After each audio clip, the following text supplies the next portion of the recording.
Yo, what's going on, everyone? I cooked up a fire video. Basically, we're going over survival chances in Animal Company maps. How long can you survive if you are a human in forest? And forest is a nightmare, and is not a joke. So if you're dropping in the forest for this video, you get a backpack, you get a normal flashlight, and you get a bat. These are the tools you, as an average human, need to survive the nightmare forest. If you like my content, I would very much appreciate a like and subscribe. Now, this is going to be part 1 of multiple part series. Please enjoy. So first of all, how tall is the Animal Company gorilla? We need to know the height for a proper scale and how fast we can run and stuff. Vending machines! We are about halfway on a vending machine. Vending machines range from 6 to 6'4" feet, and magically, me IRL, I am 6'4". I'm gonna assume this is likely, this is probably 6 to 6'4", it's hard to tell. It is likely 6'4" because I did other research, and we are in fact not gorillas in this game, we are chimpanzees.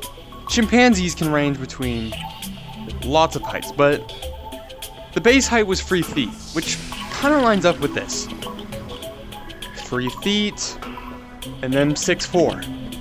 Kind of lines up, if I'm being honest. So we can probably draw a conclusion that us as a player are most likely 3 feet tall. I don't know, it's hard. And yes, I'm actually 6'4" IRL, I'm not making that up. We put the lace next to it, it is almost close in height, which that is the average human. This is likely the average human's height with the mace. So we find something half the mace, use it on our hands, and we pretty much have a perfect scale-to-scale basis size. I'm trying the pan. I think this is it. 6'4". So I have became technically 6 to 6'4" in Animal Company. Pretty cool. Now I need to go see what my size is overall. To clear some crap up, this is kind of like the logic in these videos is going to be a little bit weird. You see, you can't break a tree with a baseball bat. It's just impossible. But you can kill a chicken with a baseball bat IRL. And the chickens in this game just happen to give you cooked meat. He's massive. This guy is... wow. Oh my... this guy is insanely tall. That's kind of insane. We're about half ogre height. That is kind of scary. Jeez. Well, we got a good measurement. So, going over our logic here, you can kill a chicken with a bat in real life. In this game, the chicken drops cooked meat. So, technically, since you can kill a chicken in real life, you can kill a chicken in here with a bat and get its cooked meat. What you can't do is real life is knock down a tree with a baseball bat. It's just not possible. So likely you can't do that in game, but you can knock down small trees and bushes.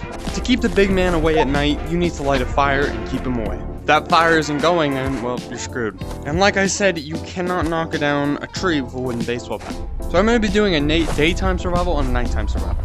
Alright, if we're speaking strictly daytime, there's a lot of factors at play here. Number 1, Muscle Man. Wow. These guys run very fast, along with the ogres. They also run pretty fast. And, by the way, we cannot run as fast as these chimpanzees can in real life. We are much slower, and we have stamina. We'd probably run this fast. This is probably as fast as we run IRL. If you didn't realize, those muscle men, they are fast. And they do not stop. They have infinite stamina. So, if you are an average person, you need to take a breather. You stop once, they will catch you. They are demons. The chimpanzees in this game, they have a health bar. They're not like us. We, IRL, we actually have very fragile health. If we were to get punched by that big of a mass, moving at that speed, with that much of a force in its arms, we'd probably break a rib. And breaking a rib would very much affect how we ran. And these guys are everywhere. All it takes is the slightest glance and they will chase after you. Don't even get me started on the ogres. These guys have a large range and they can run long speeds. They aren't as big a threat as muscle men though, because they do stop and try to throw a boulder at you. But humans do have less reflexes than chimpanzees in this game, meaning potentially the boulder could hit you and deal a lot of damage, crushing you or breaking even bones. These things are very dangerous and can cause a lot of damage. Honestly, I don't even think it's a use lighting a campfire. If you're not a superhuman, then what's the point? You'd need so much strength to cut down a tree. Here's some logistics. So I don't even really think it's worth cutting down a fire unless you can find some small sticks from the bushes, but yet again, they're just like bushes. If I'm gonna be entirely honest, I don't think lighting a fire is worth it. And yes, we are treating this like long daytime and night hours. 12-hour days, 12-hour nights.